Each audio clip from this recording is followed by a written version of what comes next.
All right, that crackling noise is something arcing. And I have the two front end tubes out. I'm back up in the front end after going on a wild goose chase and changing the high voltage regulator.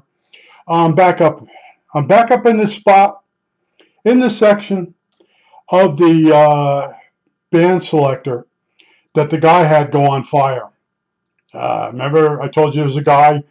He says that someone saturated the band switch with deox, and it caused it to be conductive. Now, mine's not as bad as his, but he got lucky. His went on fire. Mine just keeps arcing like that.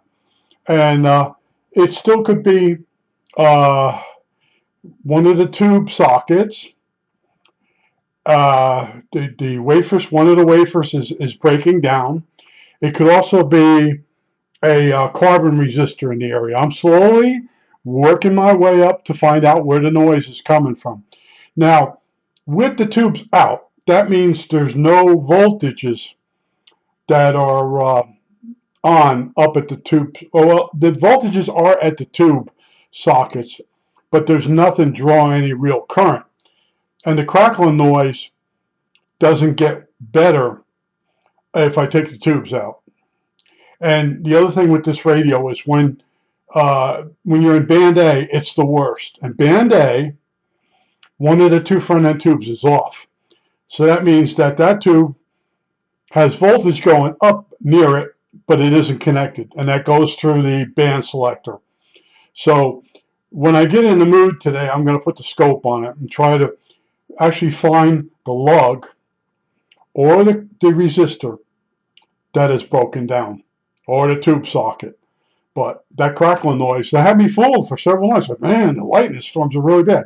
And the lightning storms were really bad. But most of the noise was actually from the radio itself. The front end is breaking down. I won't say it's deox disease yet. You know, I told you I don't like that chemical. It's so funny, though, that people have mentioned that if you spray the band selector switch on this radio, it'll be conductive. And then one guy actually had it happen to him. He actually caught it on video. Now, if you watch Shango last Saturday, he had a tube socket, a little 7-pin one, go on fire. And what that is, if you looked at the socket he showed you, that's Bakelite. That's an early kind of plastic. Any kind of heat would make it start turning black, and then it would become conductive. It would actually go carbon and then be conductive. And some switches in old houses had problems with the early Bakelite. Some of them become conductive after a while.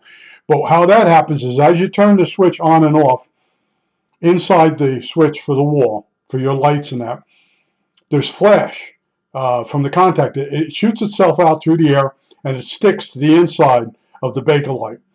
And that makes a pathway for current to start flowing. And as it flows, the Bakelite starts to degrade and it becomes conductive. I've actually found some of them switches. A lot of times you'll turn the light off, and when you turn the light off, the switch starts smoking. When you put the light back on, it stops smoking. I had several of those, but in most cases, the fire department took the switch with them. And a friend of mine, he had an old apartment, and it went bad. He brought it into work, and we took it apart, and we figured out why the real old Bakelite switches go bad. But, you know, I have history with this problem, but this radio, it's so hard to get in these sections here. It's very tough to get in there. But, you know, like I said, I'm going to hook the scope to it. And I know it's around the tube that's off. See, when you're on band A, which is the air broadcast, one of the two front end tubes shuts off. So I just have to look up on the schematic, and that's the one I'll go near. And it might be a resistor. There are carbon resistors in here. And, you know, one of my capacitors that I replaced, one of them could have went bad. I've had one of them go bad already on me. This could be a trick. It could be real. Right now it's a hard repair. And what's making it really bad is I don't want to do it. I put enough time in on this radio. You know, I told you, recapped it. IF cans. I showed you. I did all the videos, and then the gear broke, and I had to figure out how to salvage the gear. And then one day I bring it out here, and boy, this has great sound. I'm listening to it. Like I said, went bad. Just like that Channel Master. Oh, let me go get that cute little Channel Master. Put some batteries in it, turn it on. I'm like, what's all this noise? In between tuning stations, the freaking tuning capacitor inside went bad. It wore out. What? That's it. But you got to expect these radios. In this case, this radio is older than I am, so it's almost 80 years old. And you expect stuff to go bad, but so much has gone bad with this radio that maybe it should have been thrown out. And one of the panels that go on the side of this radio up here, there's a panel. I don't know if we're in the frame here. Yeah, panel's missing, mysteriously missing in the area I just happen to be in. I think this is a problematic area of the Hellcrafters SX42. These band switch, it's big, it's long, it's got a lot of different wafers to it, and it's early Bakelite, which was garbage. And then of course, if you spray it with something, you're most likely going to cause damage to it. Like I told you, some controls, if you spray them with deox, that's it for them. It's it. It totally wipes out the carbon trace inside the control.